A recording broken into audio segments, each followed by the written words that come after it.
إن الحمد لله نحمده ونستعينه ونستغفره ونعوذ بالله من شرور أنفسنا ومن سيئات أعمالنا من يهده الله فلا مضل له ومن يضلل فلا هادي له وأشهد أن لا إله إلا الله وحده لا شريك له وأشهد أن محمدا عبده ورسوله يا أيها الذين آمنوا اتقوا الله حق تقاته ولا تموتن إلا وأنتم مسلمون يا أيها الناس اتقوا ربكم الذي خلقكم من نفس واحدة وخلق منها زوجها وبث منهما رجالا كثيرا ونساء واتقوا الله الذي تساءلون به والأرحام إن الله كان عليكم رقيبا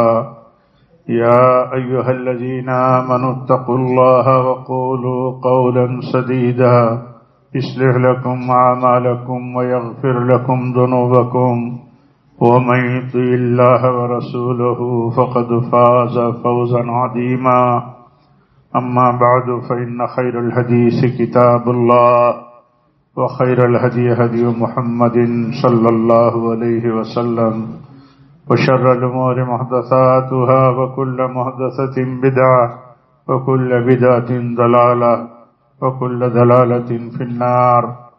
أعوذ بالله من الشيطان الرجيم. شهر رمضان الذي أنزل فيه القرآن هدى للناس وبينات من الهدى والفرقان فمن شہد منکم الشہر فلیصم.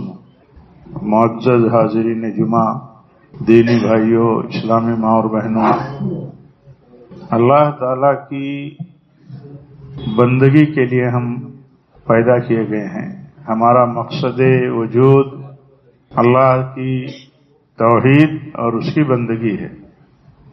جب ایک بندہ اللہ تعالی کی بندگی انجام دیتا ہے اس تصور کے ساتھ کہ اللہ نے اپنی بندگی کے لیے ہمیں پیدا کیا ہے، اسے پیدا کیا ہے، تو اسے خوشی ہوتی ہے، اسے سرور اور سکون حاصل ہوتا ہے.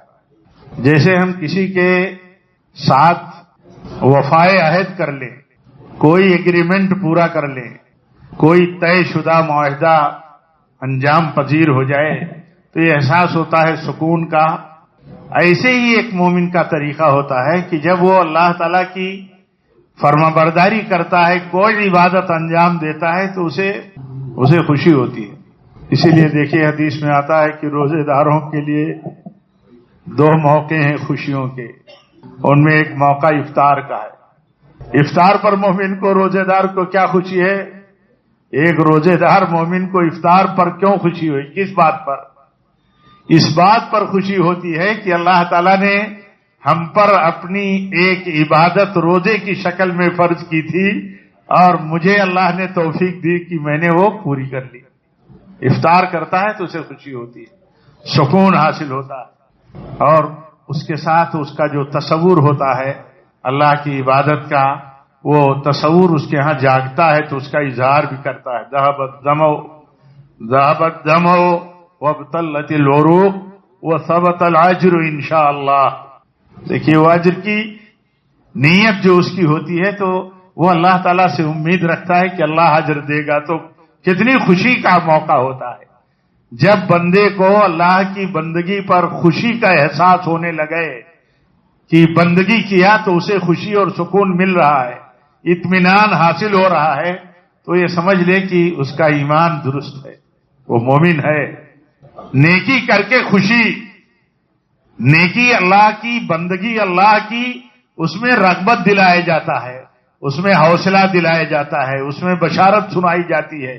کوئی زور جبر نہیں ہے، کوئی زور جبر نہیں، بندے کو یاد دلایا جاتا ہے کہ ہم بندے ہیں، بندگی ہمارا شعار ہونا چاہیے. اللہ کا فرما بردار بن کر کے رہنا یہ ہماری پہچان ہو، ہماری زندگی میں ابدیت ہو. اللہ کے نبی صلی اللہ علیہ وسلم کیسے فرماتے تھے کہ مجھے بہت پسند ہے یہ بات کہ میں اللہ کا بندہ ہوں. اللہ کا بندہ کا مطلب یہ کہ میں سپرد ہوں اپنے جان و مال کے ساتھ اللہ کے لیے، اللہ کی مرضی کے خلاف میری زندگی اور اسی طرح میری جسمانی کوئی عمل نہ ہو اور ایسے ہی کوئی مالی عمل نہ ہو، کوئی دل کا عمل نہ ہو، یعنی ظاہر و باطن کے جتنے اعمال ہیں سب اللہ تعالیٰ کی مرضی کے مطابق ہوں، اور مرضی کے مطابق ہوں اللہ کے، اور اس پر بندے کو خوشی ہو۔ خوشی ہوتی ہے کہ نہیں ایک پیمانہ ہے۔ عرض کرنے کا مطلب یہ کہ ہم دیکھیں نیکی کر کے خوشی محسوس ہوتی ہے کہ نہیں، سکون محسوس ہوتا ہے کہ نہیں۔ سکون اگر محسوس ہوتا ہے اللہ کی بندگی کر کے تو یہ سمجھیے کہ اللہ تعالیٰ کی توفیق حاصل ہے، اور بندگی کا جو مظاہرہ ہے وہ اللہ تعالیٰ ہم سے کرا رہا ہے، سکون ہو۔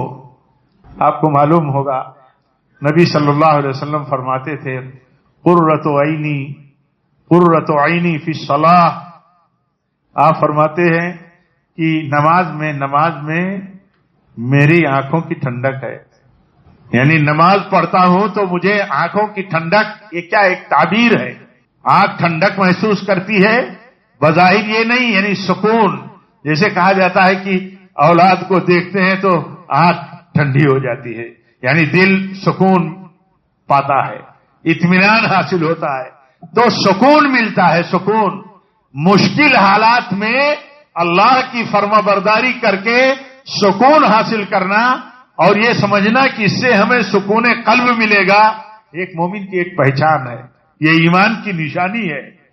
آپ صلی اللہ علیہ وسلم سے دیکھیے، جب کبھی مشکل کہیں ہم و غم میں ہوتے، کہیں حالات ایسے ہوتے تو آپ کہتے تھے بلال سیدنا بلال رضی اللہ عنہ سے کہتے تھے بلال لاؤ نماز پڑھیں۔ نماز سے سکون حاصل ہوتا ہے، مشکل گھڑی ہے، غم کے حالات ہیں، مسائل ہیں، ان میں کیا ہوتا ہے؟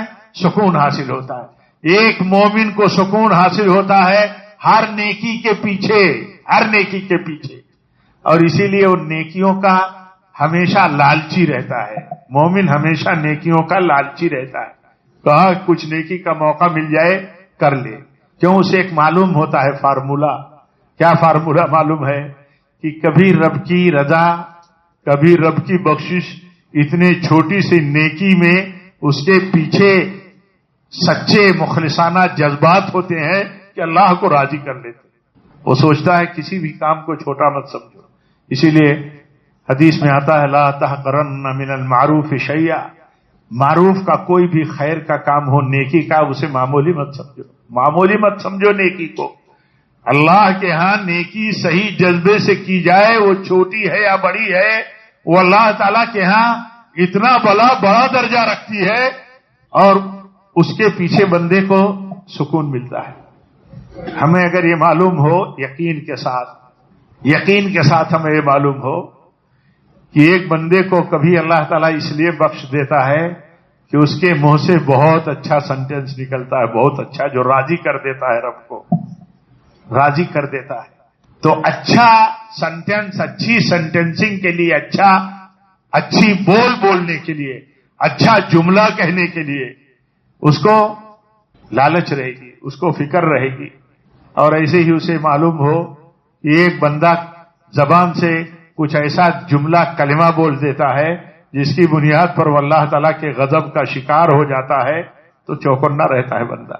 بات کتنی چھوٹی ہے ایک جملہ بول دینا، اچھا یا برا، بہت چھوٹی بات ہے جس کے ناطے آدمی پرواہ نہیں کرتا، لیکن اگر یہ ذہن میں بات ہو کہ ایک چھوٹی بات اللہ کو پسند آ جائے تو اللہ راضی ہو جائے۔ سچائی کے ساتھ، ایمانداری کے ساتھ چھوٹی باتوں میں جو بولنے کے اعتبار سے ہے، اگر اس کے پیچھے ایمان سچا ہو، اس کے شرائط و تقاضے پورا ہوتے ہوں، تو دیکھیے کلمہ کتنا بڑا ہے، بولنے کے لیے کلمہ کتنا بڑا ہے، اس کی مراد، اس کا معنی، اس کے شروط، تقاضے، آداب سب معلوم ہو تو یہ کلمہ کتنا بڑا ہے۔ کلمہ جب بندہ پڑھتا ہو اور یہ سوچتا ہو کہ اس سے بڑا کوئی ذکر نہیں، اس کلمے سے بڑی کوئی تقویٰ کا کلمہ نہیں ہے، کلمۃ التقویٰ ہے، اور یہ کلمہ اللہ کے ہاں سب پر بھاری ہے۔ یہ کلمہ سچائی کے ساتھ پڑھا گیا، ایمانداری کے ساتھ ادا کیا گیا اور سمجھا گیا تو ایسے کلمہ پڑھنے والے پر اللہ تعالیٰ نے ہمیشگی کی جنت حرام قرار دی ہے، اسے ضرور جنت میں جانا ہے۔ کلمہ ہے۔ اللہ کے نبی موسیٰ علیہ السلام ایک موقع پر اللہ تعالیٰ سے کہتے ہیں، اللہ کوئی خاص ذکر ہمیں تو بتا دے، خاص ذکر، میں وہ اسپیشل ذکر سے تجھے یاد کروں، تیرا وظیفہ کروں۔ تو اللہ تعالیٰ نے کہا کہ موسیٰ لا الہ الا اللہ، لا الہ الا اللہ۔ تو حضرت موسیٰ نے کہا ہے بار الہ، یہ تو سارے بندے تیرے پڑھتے ہیں، یہ تو تیرے سارے بندے پڑھتے ہیں۔ تو کہا موسیٰ تجھے پتا نہیں، ساتوں آسمان اور جو کچھ اس میں ہیں میرے سوا اور زمین اور جتنی مخلوقات ہیں، اگر ترازو قائم ہو اور ایک پلڑے میں سب کو رکھ دیا جائے اور لا الہ الا اللہ کو ایک پلڑے میں رکھا جائے تو لا الہ الا اللہ کا پلڑا بھاری ہو جائے گا۔ بتاؤ تمہیں اس کے سوا کون سا ذکر، کون سا اسپیشل وظیفہ بتاؤ دوں؟ تو عرض کرنے کا مطلب یہ ہے کہ چھوٹی باتیں کہیں اپنے جذبے سے، اپنے معنویت سے اور اپنے اخلاص سے اتنا بڑا معنی دیتی ہیں، اتنا بڑا انعام دیتی ہیں کہ بندہ اس کی بنیاد پر لالچی بنا رہتا ہے، سکون حاصل کرتا رہتا ہے، نیکی کا کام کر کے، نیکی کا کام کر کے سکون حاصل کرتا رہتا ہے، نیکی کے لیے پھرتا رہتا ہے، کہاں موقع ملے گا نیکی کر لوں گا۔ مالدار صحابہ جب کوئی موقع آتا تھا اللہ کی راہ میں خرچ کرنے کا تو مالدار صحابہ حصہ لے لیتے تھے۔ کچھ غریب صحابہ ایسے تھے کہ ان کے پاس کچھ بھی نہیں ہوتا تھا، اللہ کی راہ میں خرچ کرنے کا، جہاد کا موقع ہے اور دوسرے کہیں موقع ہیں خرچ کرنے کے، تو وہ اتنے لالچی ہوتے تھے، نیکیوں کے اتنے حریص ہوتے تھے کہ وہ دیکھتے تھے کہ کوئی موقع ہے تو ہم کیسے محروم رہ جائیں۔ تو ایک وفد بنا کر کے آئے، ایک گروپ، پورا غریب صحابہ ایک گروپ بنا کر کے اللہ کے نبی صلی اللہ علیہ وسلم کے پاس آئے تو کہا کہ یہ مالدار لوگ جیسے ہم نماز پڑھتے ہیں ویسے وہ بھی نماز پڑھتے ہیں، جیسے ہم صدقہ کرتے ہیں ویسے وہ بھی کرتے ہیں، فلاں نیکی کا کام جیسے ہم کرتے ہیں وہ بھی کرتے ہیں، لیکن مال ان کے پاس ہے، وہ خرچ کر کے آگے بڑھ جاتے ہیں، اور ہم فقیر غریب لوگ، ہمارے پاس کچھ نہیں ہوتا تو ہم رہ جاتے ہیں، ہاتھ مل کے جس کو کہتے رہ جانا، ہاں، مایوس ہو کر کے رہ جانا، نیکی کے لیے نیکی کمانے کا موقع نہیں ملا تو مایوس ہو گئے۔ تو اللہ کے نبی صلی اللہ علیہ وسلم فرماتے ہیں، کہتے ہیں دیکھو ہر فرض نماز کے بعد تم لوگ سبحان اللہ، الحمدللہ، اللہ اکبر کی تسبیح پڑھا کرو، یہ ذکر اور یہ ورد کیا کرو، تمہیں مالداروں کی طرح اللہ تعالیٰ اجر دے دے گا، اجر دے دے گا۔ مثال حوالہ کی صرف اس لیے ہے کہ ایک مومن لالچی ہوتا ہے نیکیوں کا، نیکی کی طلب اور تلاش ہوتی ہے، حریص ہوتا ہے، اور نیکی کا موقع ملتا ہے، کرتا ہے تو اسے خوشی ہوتی ہے۔ یہ طے ہونا چاہیے ہمارے دل سے، ہمارے دل میں طے ہونا چاہیے کہ ہم نیکی کا کام کر کے کہاں خوشی محسوس کرتے ہیں، کہاں خوشی محسوس کرتے ہیں، کیسی خوشی محسوس کرتے ہیں۔ نیکی کر کے خوشی حاصل ہو تو یہ مومن کی پہچان ہے، یہ مومن کی پہچان ہے، نیکی کرتا ہے تو خوش ہوتا ہے۔ اور اگر کہیں نیکی کر کے لوگ نیکی کرنے والوں کو مایوس کرتے ہیں تو دیکھیں اس کی سوچ، اس کا دماغ کیسا ہوتا ہے۔ اللہ کے نبی صلی اللہ علیہ وسلم نے ایک بندے کا ذکر کیا پہلے زمانے کے، کہا کہ وہ ایک دن سوچا، کہا کہ چلو رات میں تھیلی لیتے ہیں صدقہ کر دیں گے، تو نکلا رات میں صدقہ کرنے، تو کسی دن کسی مالدار کو دے دیا، کسی دن کسی بدکار عورت کو دے دیا، ایسے ہی 3 دن انہوں نے صدقہ کیا، اور تینوں دن جو حقدار نہیں تھے ان کو دے دیا۔ بات صبح پھیل جاتی تھی تو لوگ کہتے تھے کہ ارے تم نے کس کو دے دیا، تم نے کس کو دے دیا، بیکار ہو گیا تیرا دینا۔ ایک آدمی کے اندر دیکھیے لالچ ہے کہ کسی کو رات میں دے دوں، کسی ضرورت مند کو رات میں لے جا کر کے خاموشی سے دے دوں، کوئی ضرورت مند مجھے مل جائے، اسے سکون کی تلاش ہے اللہ تعالیٰ کی راہ میں خرچ کر کے کسی حقدار کو دے کے۔ لیکن الٹا ہو جاتا ہے تو دیکھیں اس کا دماغ کیسے کام کرتا ہے، اس کا دماغ یہ کام کرتا ہے کہ اگر میں نے کسی مالدار کو دے دیا تو ہو سکتا ہے، مالدار نے تو لے لیا، ہو سکتا ہے کہ اس کے دل میں اللہ تعالیٰ یہ بات ڈالے کہ ایک مالدار دیتا ہے، تم مالدار ہو کر کے دینے کے بجائے لیتے ہو، تو ہو سکتا ہے اس کا دل بدل جائے، اس کا دل بدل جائے۔ حدیث ہے مشہور، آپ جانتے ہیں، تو ایک مومن جب نیکی کرتا ہے اور لوگ اس کی نیکی پر بھی ملامت کرتے ہیں، نیکی پر بھی، وہ نیکی سے خوشی اور نیکی سے اللہ کی رضا ٹوٹتا ہے اور لوگ ملامت کرتے ہیں کہاں لے جا کر کے دے دیا ایک بدکار عورت کو، تو بندہ کہتا ہے ہو سکتا ہے وہ بدکاری مالی مجبوری اور غربت کی بنیاد پر کرتی ہو، اسے مال مل گیا میرا، ہو سکتا ہے وہ توبہ کر لے، ہو سکتا ہے وہ توبہ کر لے۔ تو یہ کنسپٹ ہوتا ہے ایک مومن کو نیکی کے راستے میں لگنے کے بعد، نیکی کیا بعد میں پتہ چلتا ہے آدمی ارے میں نے کیا کر ڈالا۔ جس جذبے کے ساتھ نیکی کیا اس جذبے کی اللہ تعالیٰ کے ہاں قیمت ہے، اس نیکی کی نوعیت کیا ہو گئی، بندے نے اپنی ثوابدید اور اپنی سمجھ سے کیا اور اسے سکون ملا، اللہ تعالیٰ ایسی نیکیوں کو قبول کرتا ہے۔ اور اگر بندہ اللہ کی رضا کے بجائے دنیا میں شہرت کے لیے نیکی کرتا ہے تو اللہ تعالیٰ کے ہاں اس کا کوئی انعام اور کوئی بدلہ نہیں بلکہ سزا ہے۔ حدیث میں آتا ہے قیامت کے دن 3 بڑے لوگوں کو لایا جائے گا، ایک بڑا عالم قاری ہوگا، ایک امیر ہوگا، ایک مجاہد ہوگا۔ اللہ تعالیٰ سب سے پوچھے گا کہ تمہیں ہم نے اتنے انعامات سے نوازا تھا، نعمتوں سے، علم کی نعمت سے، بہادری کی نعمت سے، دولت کی نعمت سے، تم نے کیا کیا؟ تو وہ کہیں گے کہ میں نے یہ کیا، تو اللہ تعالیٰ کہے گا ہاں تم نے یہ کیا تو ضرور، لیکن تو نے اس لیے کیا تاکہ لوگ، تیری نیت یہ تھی کہ لوگ یہ کہیں کہ تو بہادر ہے، تو ہیرو ہے، تو نے بہادری کی لالچ میں اتنی قربانی دی کہ لوگ چرچا کریں میرا، تو تیرا چرچا ہوا، حکم ہوگا اللہ کی طرف سے کہ اس کو منہ کے بل گھسیٹ کر کے جہنم میں ڈال دو۔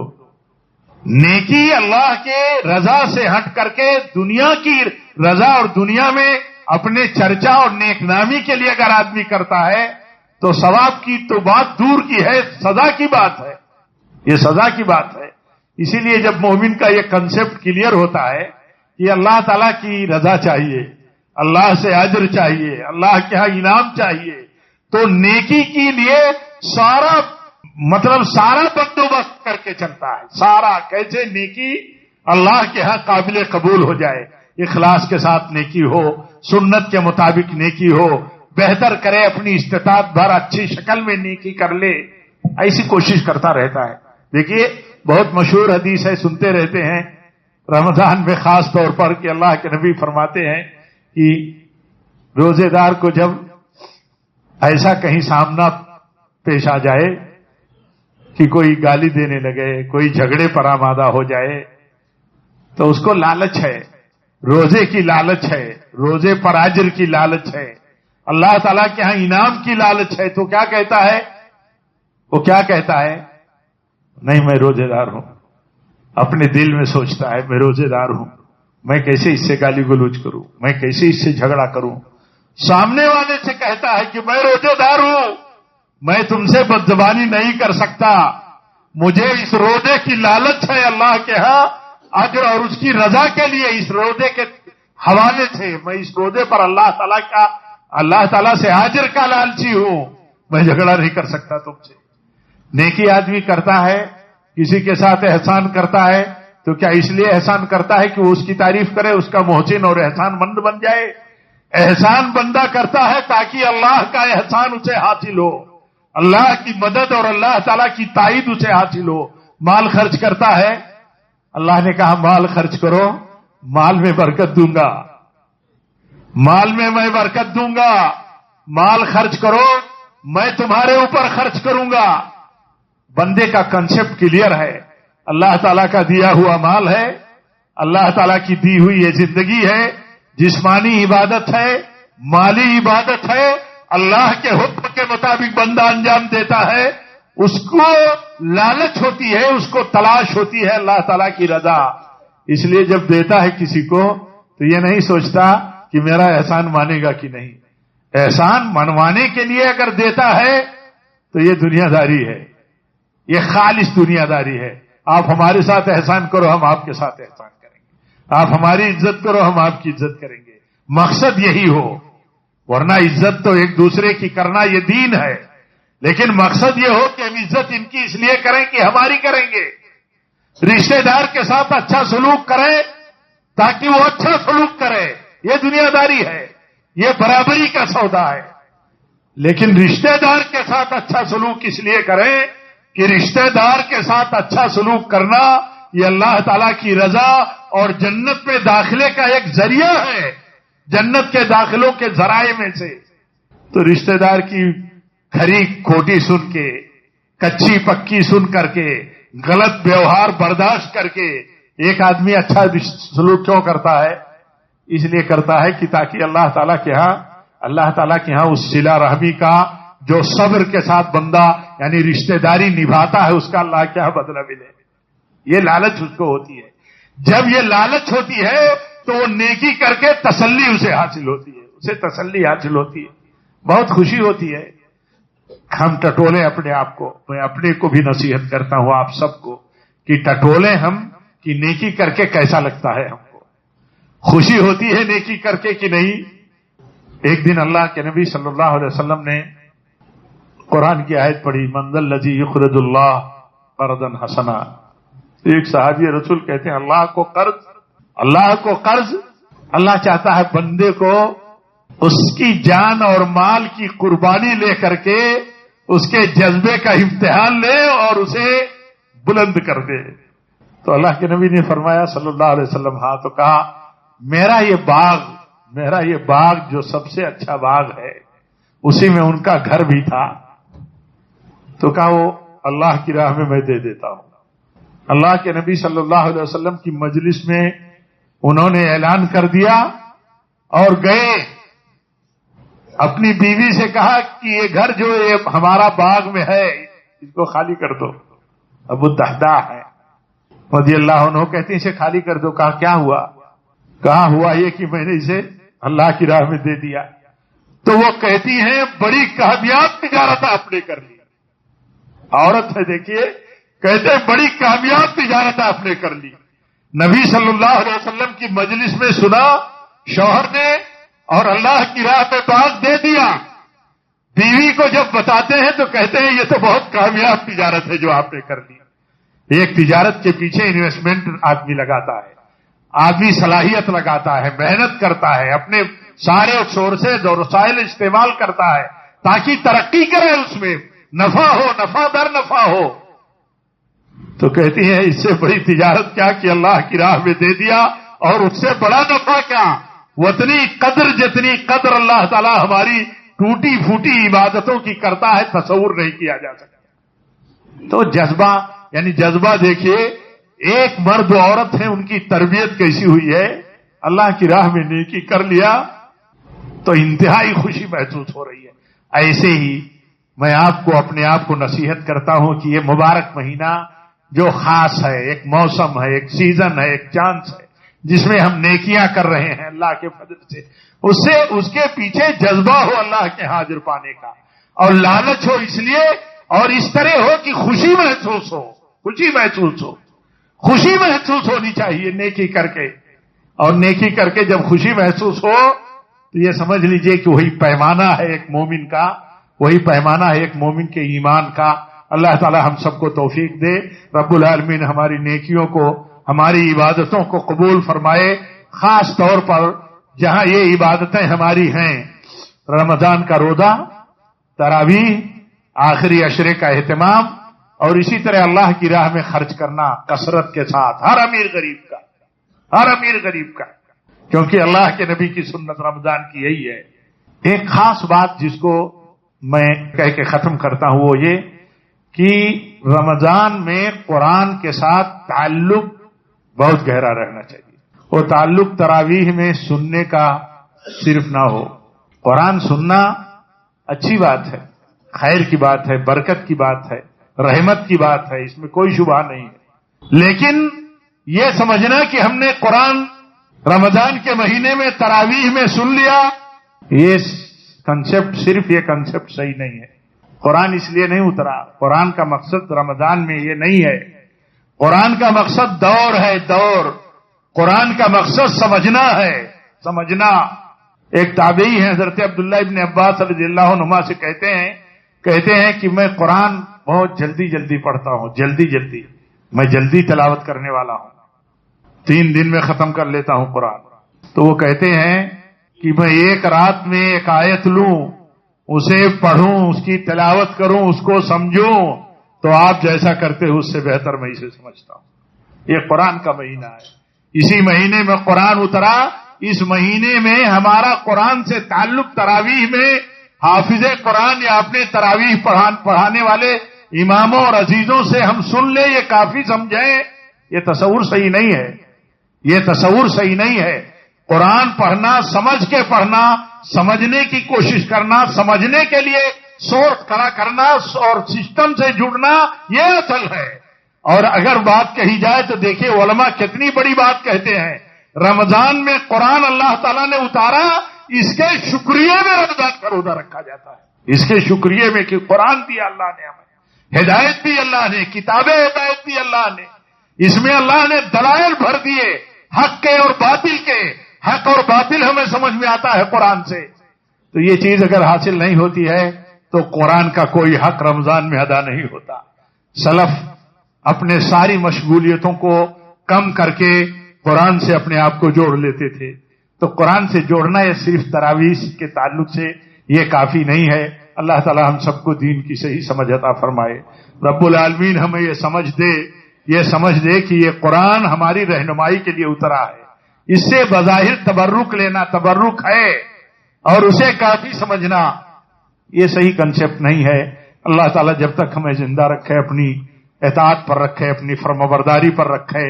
اور رب العالمین یہ مہینہ جو ہمیں میسر ہوا ہے، تو اس مہینے کی ہماری ٹوٹی پھوٹی عبادتوں کو قبول فرما، اور ہمیں اپنا فرمانبردار بندہ بن کر کے ہمیشہ فرمانبرداری کے عمل پر تو ثابت قدم رہنے کی توفیق عطا فرما. وآخر دعوانا ان الحمد للہ رب العالمین.